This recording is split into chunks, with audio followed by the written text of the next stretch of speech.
Hello and welcome to the shop. I'm Jared and this is the Questionable Garage. And we're going to have some fun today. We're going to be going through, I've had a lot of you guys ask a few questions. One, what scan tool do I like and tend to use? And two, how do you get started in diagnosing a car that has a check engine light, an ABS light, airbag light? I want to go through, show you guys my two favorite scan tools you can get. They're on sale this week for Black Friday as well. And I wanted to show you guys something really, really cool. We've got some really cool Black Friday sales. We got our Try Hard shirt. The design team at Bunker Branding knocked it out of the park. I love this thing. I need to show you the back. Can you, it's not working really well. Here, let's do it this way. You know, I'm sure this is gonna work well. Dwayne could have just popped up a picture, but instead, let's make it as awkward as possible. Get it set down. There we go. Look at that. Try Hard doing a burnout, celebrating the very first and only car to run all three Holly events in a single month, year. You shouldn't do it, but if you want to, go for it. Also, for the weekend only, I believe Friday, Saturday, Sunday, and Monday, Black Friday through Cyber Monday. If you missed ordering your misspelled questionable wiring shirt, nothing is more permanent than questionable wiring, where I forgot an E, the questionable garage. There's no E. However you would say questionable without an E, questionable. So those are available those 4 days, 4 days only, and then gone forever. They were up for a week. No one noticed it, and then they went away with the correct spelling, and a lot of you wanted it. So this weekend only. Also for this weekend, the first 320-ish orders, we have got pieces of Roadblock, the big damaged side from the supposed hit and run with the Chevy Silver Waldo. You can get a piece of that, or we have the original fender from Johnny Rev. Those were all prepared by our good friend Robert Dunn at Aging Wheels. He lovingly, or not so lovingly, cut them all into anywhere from 2x3 to 3x4, 5-inch rough squares, sanded all of them down, and then laser etched the questionable Q-Nut logo into them. They're a lot bigger than the normal giveaways. I signed them directly, so honestly, some of the signatures are hard to read. Some of them you can read real well. So anyone who orders any of those, anything off the store from Bunker Branding that is our merch, you'll likely get one of those if you're one of the first 320-ish. And then finally, also to celebrate Try Hard, I've got one of the coolest things. If some of you know, I'm good friends with Travis Bell, who owns Celebrity Machines. He makes license plates. We have our own license plate. You guys are Try Hards too. Let everyone know that you try hard, and to celebrate, I went with 71 because that's what the VIN said. This is as correct to a 1971 license plate that you can get. Travis spent a ton of time researching the right blue, the right font, everything. So let everyone know you try hard.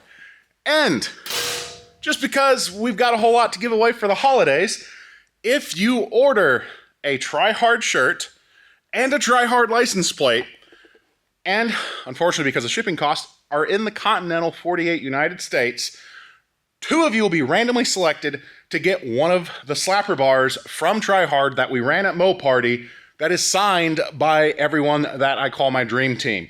Jacob from Sally's Garage, you've got Nathaniel, you've got Chris, and you've got Sean, and of course my signature. So if you order a Try Hard shirt and a Try Hard plate, we know you are definitely a Try Hard, and you might enjoy a giant piece of yellow metal. So yeah. Bunker Branding link in the description below. Enjoy, get something for yourself, one of your friends. Again, if you want a piece of Roadblock or Johnny Rev, any order will randomly get you one or the other. Again, I've got about 320 of those pieces. If it looks like it was hurriedly wrapped up in the foam, that was me. If it looks like it was lovingly wrapped up, that was my wife taking her time because she thought some of you might enjoy unwrapping it. So Merch plug over. Let's get back to our episode talking about diagnostics. So I figured it would be a little bit cheaty if I just went ahead and got a hold of things I knew what was wrong with them. In the relative area of me, there's a couple companies that recondition used cars. They buy kind of the worst of the worst that have mechanical problems, have, whatever errors when they go through the auction block. They pick them up, fix them up really nice. That's what's really cool about both of them is they go through, get them cosmetically, mechanically like tip top, and then they resell them out to other dealerships so that those dealers have really good quality cars. What that means is I have a lot of cars kind of accessible to me that I don't know what's wrong with them because I figured it'd be cheating if I knew what was wrong. We're not going to go through that diagnostic process together. So let's introduce you to the two scan tools we're going to be using today. I also will have a link in the description because they're on sale this week too. So you can get yourself all kinds of really great holiday presents and let's fix a couple cars maybe, or at least figure out what's wrong with them. All right, let's show us what we got for scan tools today. Both of these are made by the company TopDon. I've really been impressed. I have spent many thousands of dollars in name brand scan tools, and these guys have pretty much matched or outperformed both of them. You saw us use one scan tool on the Porsche a while ago. This is the ArtDiag Pro, and then this is their TopScan. This is interfaces with your cell phone, tablet via Bluetooth. So first off, let's pop this guy open. Enjoying my Harbor Freight new side cabinets here. And we pop it open. You have got different charge cables with power cables. As this is an international scan tool, they make it pretty easy to plug it in, be semi-universal if required. They've got all kinds of different diagnostic leads, and just depends on what you're working on. That communication port, I don't know what it's for. B20. But it comes with a lot of extras to get you started. Fairly robust. Look, you can see us. Did you order your Try Hard shirt yet? You probably should. But real nice, Android-based, good battery life, and relatively rugged. And then here, let me pop it open. You've got QR code to download the app there, which I appreciate. Sometimes they leave you on a wild goose chase to find it. This is a really nice... I'm pleased with how well it's crafted. It's attractive. It's just big enough that for most of your locations of a diagnostic port, you'll kind of hit your knee on it, so you're less likely to forget it. And so, there's the two of them.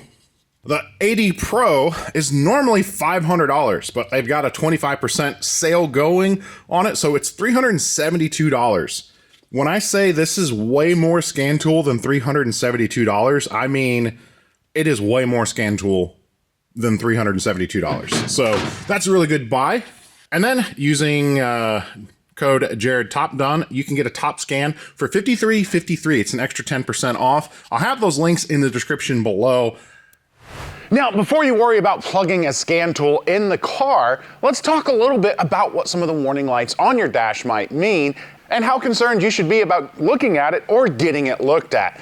Now, real simple, kind of the first, way to determine, this is fairly universal with every manufacturer. If the warning light is red, that is a critical warning. Something very bad is potentially going on with your vehicle. You should address it very quickly. Next are the orange or yellow indicators. That's something that really should get checked out very quickly. It's not necessarily going to immediately disable the car, but you need to address it soon. And then there's just the informational warning light. Sometimes they're green or white. If your car doesn't have a information display, you'll sometimes see like a white snowflake with the road design, something like that, just to give you an advice that, hey, it might be a little bit icy on the roads. Usually we can figure that out ourselves pretty well, but sometimes they go ahead and give us hints like that. Now, red warning lights. Let's go through the most critical ones. You're not gonna need a scan tool for this one. If it looks like a genie lamp that's crying, that is your low oil pressure indicator. Now, if we're being perfectly honest, a lot of our cars, it might just be a bad sending unit. but you don't know that the first time you see that light come on. So you do not want to keep running the engine. When you have low oil pressure, oil is not circulating through the engine, bearings will damage themselves, and you're gonna have a very expensive repair. If you're thinking it's a $50 gauge sending unit and it's an actual oil pump problem that you potentially could fix and lose a whole engine, that's gonna be a bad day. Now, another pretty important warning light that's gonna come on red is gonna be a brake warning. Sometimes it's as simple as a red brake, the word brake, and that's easy to figure out. Sometimes you're going to see a little circle, sometimes a small symbol in it, and then two half circles on the outside of it to kind of look like a brake drum. Which, if we're being honest, the fact they still use that warning in the modern era is kind of weird because there's not a lot of brake drums left unless you're in big rigs. But generally, if you're going down the road and you see that, it's gonna indicate low fluid levels, which means you may not have hydraulic power to stop the car. So that's something you do wanna check really quickly. Again, don't necessarily need a scan tool for that unless it's an ABS code. ABS is generally gonna indicate a yellow or orange indicator and not always red. It's sometimes as simple as ABS, or you're going to see that same circle with two half moons and ABS in the middle of it. That's generally a computer controlled. It's gonna be a advisory type warning light that you need to get checked soon and then not going to be a crippling warning light. Now, ignoring a hood open, trunk open, door open indicator light, because you guys can figure that out, really the other two we really want to address is one, if you suddenly see the battery come on the dashboard, that means you are no longer charging, your alternator's gone bad, you lost a drive belt, something's gone wrong, and it's indicating that you're no longer charging the battery and you're going to run out of the electrical juice. That's going to leave you stranded. So you need to identify what that is really quickly. And sometimes, again, with our hoopties, if we throw a drive belt, it's gonna quit charging and we're gonna lose the water pump, which is then gonna lead to overheating of the engine and more problems that way. So that's one big thing to watch for. And then the other big indicator that we need to look for is an airbag light. Now, generally an airbag light doesn't mean you need to stop driving immediately. You're not gonna blow up. But if you are in an accident, your airbags likely won't deploy. Depending on your year, if it's a very early car, sometimes the airbags hurt more. Modern airbags do a really good job, but you're gonna see that in several different ways. Sometimes it's an SRS in red, just those letters, safety restraint system. And then sometimes it'll be a little stick figure sitting in a seat. He's got a seatbelt on because he's a good driver. And then a steering wheel that looks like it's blowing a big piece of bubble gum in his face. Those are your general indicators of an airbag code and something you do need to check really quickly. Thankfully, the scan tools that you can get at home generally are going to be able to help you pull that code and figure out what's going on. Then the other error lights that we really want to kind of go in and address, there are so many. We could spend a long time talking about radar cruises and auto sensors and side radars and wipers. We're not worried about that. We're talking about the things you're going to fix at home and affect direct drivability. So the other couple yellow warning lights that you may want to look for, if it looks like a buoy, a little buoy floating in the ocean with 3 flags on it, that's generally a temperature warning light. Now, if you have a 3rd gen Supra, it looks like a bird cage because they tried to make it look like a radiator, so we call it the bird cage.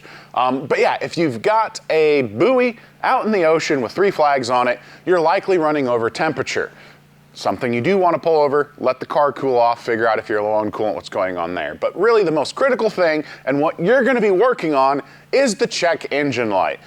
That comes in a lot of different forms. Usually it's sometimes just check engine in words, generally yellow. Sometimes you see a little outline of an engine with check on it. That's what you're looking for.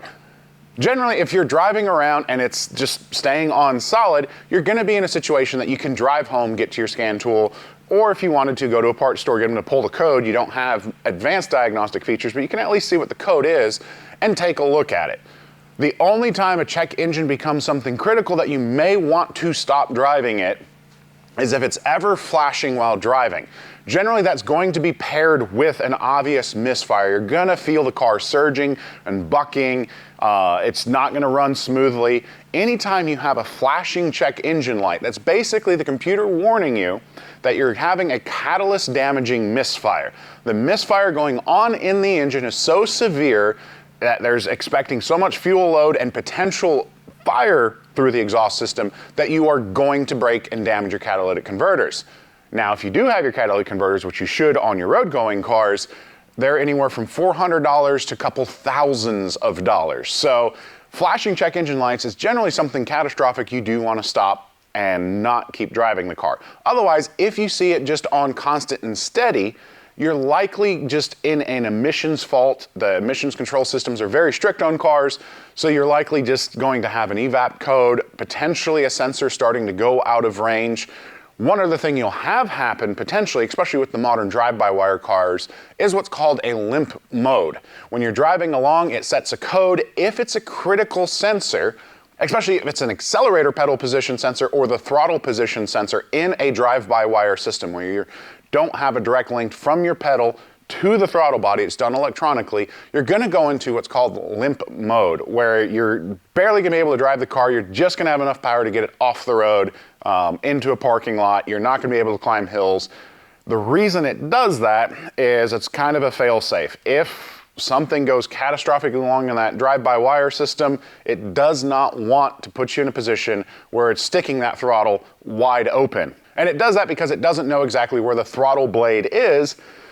And rather than, take a chance of unintended acceleration, it's just gonna go ahead and stop you in your tracks, get you off the road. So those are your main warning lights, the things we're gonna try to look at today. So what I'm doing is we've got a couple used car reconditioners, and I'm gonna just come and ask them for cars with warning lights. I've got no clue what we're about to get into.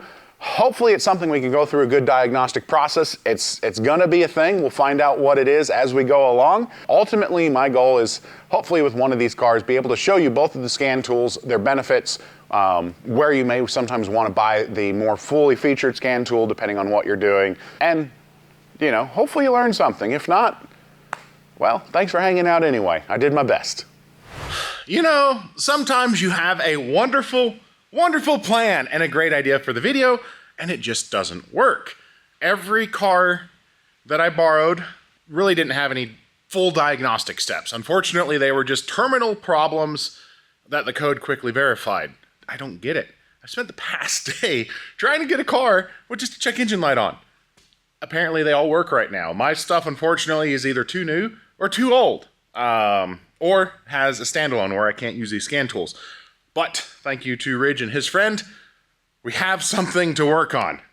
This, I believe, is a 2008, maybe 6, pretty sure 8, Toyota 4Runner. It's got the V8 in it, and all I know is it has a check engine light. So the first thing we're going to need to do anytime you're working on diagnosing a car is you need to locate your diagnostic port. They're in different spots in all your different vehicles. Dr. Google is a great resource for it, but most of the time you're generally going to find it in this region of the car. This one here has a nice little cutout, and we're going to start with our TopScan phone app here. So we'll plug that in, get the app turned in, and then we'll pull some codes. Once you have the seat in the right position, which is not all the way forward. Don't you love my headgear too? Oh. So we'll go ahead and turn this on. So all of our lights, we have, oh, we forgot to talk about that light. If it looks like you're being warned about your pot of chili, that's a tire pressure warning indicator. So we got a check engine light, maintenance due. And then over here, vehicle skid control, that is traction control, and VSC track. Now, generally speaking, in a car with all these systems, especially a Toyota, if you have a check engine light, all of your lights come on. And all of these systems are gonna have codes that are basically saying, hey, there's a problem with your engine. So your dash ends up looking very scary, but it's generally not that catastrophic. It's just, scary easy into the dealer, I guess. All right, once we're connected with our dongle, we will install the Toyota module. Again, what I really like is you can have generic OBD2 with the TopDon software, or you can have very good manufacturer-specific software. All right, let's download our Toyota. And this is all included in it. Again, some of the other scanners that I've used in the past, you have to purchase individual modules for each brand, and sometimes it's per vehicle, which does not help you much when you're trying to scan a lot of things. So let us see all of our errors. 2 engine faults, no cruise control faults, does not have an air suspension, we're probably going to see one here, and again, it's going to be, 3 faults. Okay, maybe there's something separate, but generally, those are going to be faults with your engine. Looks like they've changed tire or wheels and did not put tire pressure sensors in it. If you're buying used cars, anything like this, it's a fantastic tool to have. Let's go right into engine and computer. What do we have for trouble codes? All right, so we have a catalyst system efficiency below threshold. Bank 2. Now on a V engine, or any engines that will actually have 2 sets of catalytic converters, bank 2, at least on the Toyota, are your even cylinders. So you have 1, 2, 3, 4, 5, 6, 7, 8 is how they're numbered. So our bank 2 catalytic converter is reporting to be bad. Now, some models have supported that if you hit this, it'll actually pull up and give you a diagnostic flow chart. This does have freeze frame data shown, which helps us figure out what exactly is going on with it when the code happened. And this can be very, very helpful. When the code's set, you're able to scroll in and see, how the car was running at that particular time. One thing you can tell right away, bank 1 sensor 2, bank 2 sensor 2. The voltages should be very similar, and here we've got a fairly substantial spread on the right bank, which indicates potentially that catalytic converter is running incorrectly. Looking here at your lambda, which is your front air fuel ratio sensor, you can tell the right side's running a little bit richer compared to the left side, but they're close to each other. And again, you can scroll through. Last time the code was cleared, it was 132 miles ago. So this is all stuff that will help you go through and identify what's going on with the car. So now this is what was going on when the code was set, but what's going to be really useful to us when you want to actually see if your catalytic converter is potentially bad, let's go to data stream.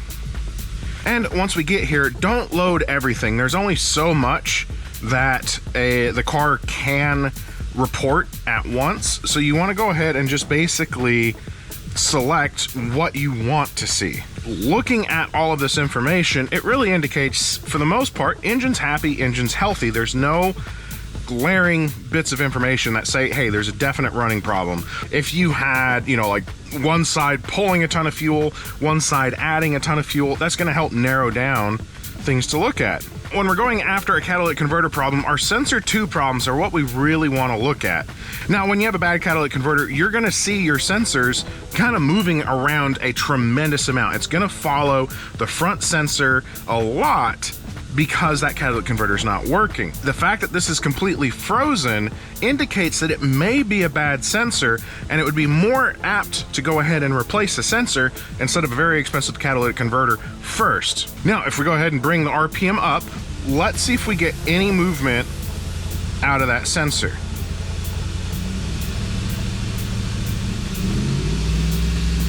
And if you notice, it's not moved at all.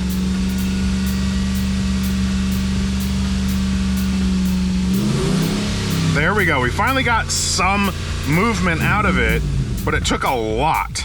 And then it's going to settle. And notice it just starts to immediately park again. This isn't going to be an absolute, but for you guys, a good indicator, rather than putting a catalytic converter in, it might be worth trying with a secondary sensor. If I was diagnosing this in a shop, before recommending a $700 catalytic converter on this truck, we're going to try an O2 sensor because it is very much freezing and not moving. The fact that we're getting all of this information from a cell phone and a Bluetooth module is incredible to me. You used to only have options of really expensive scan tools to be able to do this level of diagnostic. So one thing we do want to look at, just to kind of confirm, when you are having that check engine light, these most likely are just trickle down codes. Oh, okay. So actually looking here, C1201 engine control, again, that's your generic fault code, but the C1223 and the accumulator low pressure sensor, that is a problem that is current and would need to be diagnosed. Now, this is something where our quick Google button will help a tremendous amount. Unfortunately, on these 4Runners, again, I was Toyota Master Tech for quite a few years, these codes basically are death sentence to the master cylinder, that they indicate the master cylinder is going bad. So again, real quick, that's a cool feature. puts it in, you're able to do a search and ask Dr. Google. So there's our exact two codes. And then it looks right there. Check that YouTube video. Just so you know though, gas cap is not gonna fix the catalytic converter. What's really interesting and why the internet's a beautiful thing, this car has aftermarket LED headlights, and apparently sometimes those LED headlights can cause ABS errors, which is kind of crazy. So the main thing we're going to focus on right now is working on diagnosing and completing the diagnosis of that O2 sensor. Now, I also want to go ahead and show this process with the scan tool. Now, one thing that's great about either of these scan tools is you can do things like the German cars that require you to reset the battery. You can't put a new battery in without resetting codes. These are able to do that. Both of the scan tools, whether from your phone or from the full-fledged scan tool, this just carries a lot more advanced features that you may not necessarily need in an everyday. So again, pulling from this, we're getting the same series of codes. It's a lot easier on the full-fledged scan tool versus working on the phone. It's just a bigger, nicer interface. All right, so now we're able to, on our scan tool, we're looking at just our forward and back sensors.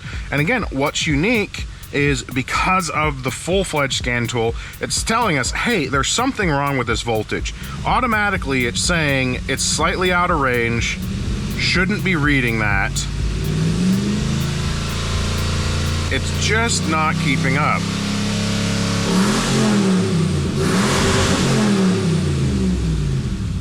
Let it come back down.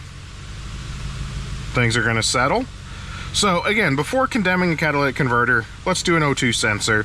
One reason I am a big fan of you investing in your own scan tool if you're going to work on your own cars is if we went to any of the parts stores, they do their best, but they're going to pull trouble codes, and all they're going to be able to tell us is, hey, your catalytic converter isn't doing well, and they're going to recommend a catalytic converter.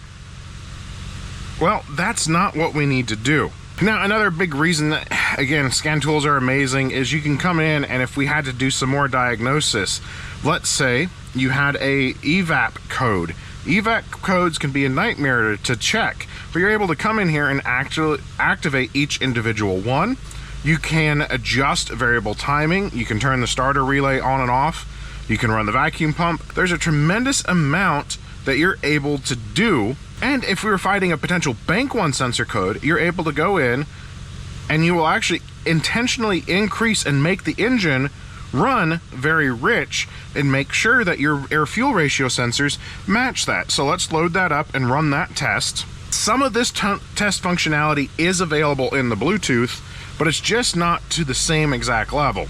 To see what happens, we're going to watch our front lambda, and then we're going to watch our rear sensors as well. We got our rear sensors, so we're going to tell it okay. So again, we're watching our sensors. What we can do real quick is let's make it run lean. We're going to see these numbers go up. And because those have gone up, there's not as much fuel available. So both of the rear sensors are going to show less voltage because there's just not as much fuel going through the catalytic converter. So we're going to come back to 0. We're going to watch that sensor recover. These come back to lambda, but notice how we're not getting, again, movement there. Now we're going to make it rich. That's going to climb because we're just pouring fuel through that cat. We see those, and now look. Now we're starting to see a response, and then it goes away.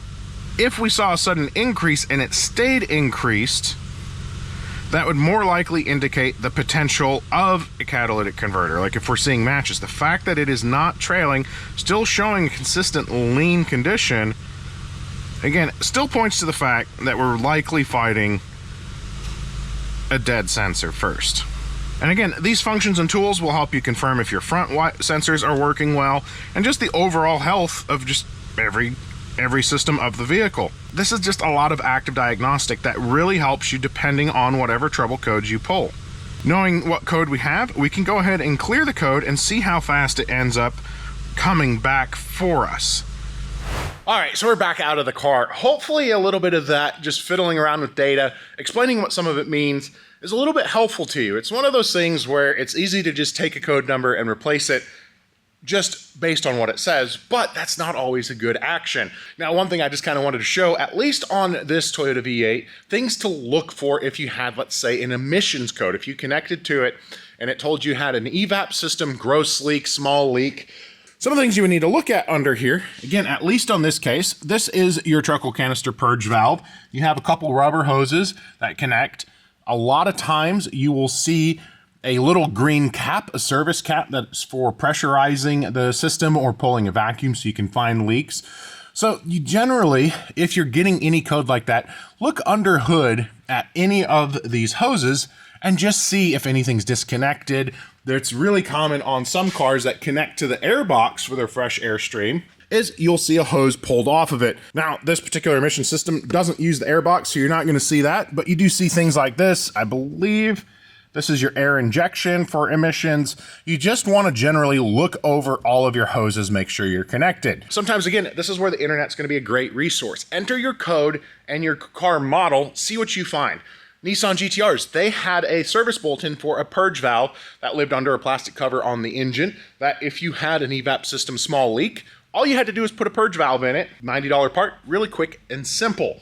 Sometimes you find on those bulletins, it's not a quick and simple thing, but the internet is a fantastic resource.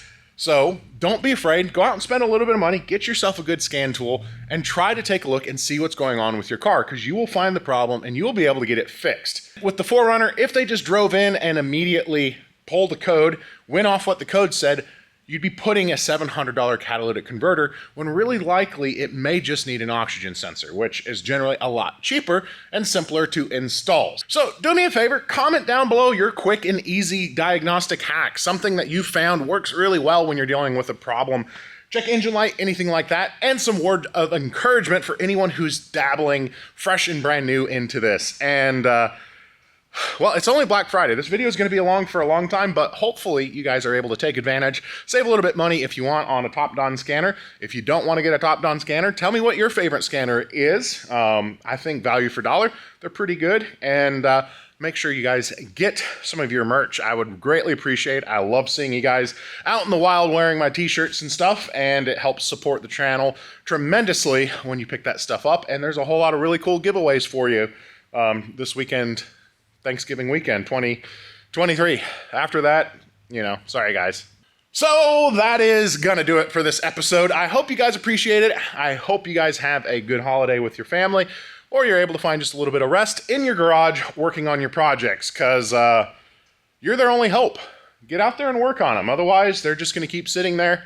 I'm doing my best to work through. I've got a lot of projects sitting, but I'm working on them. So we're working hard to get them done here as well, so we can get out, drive, do stuff, have fun.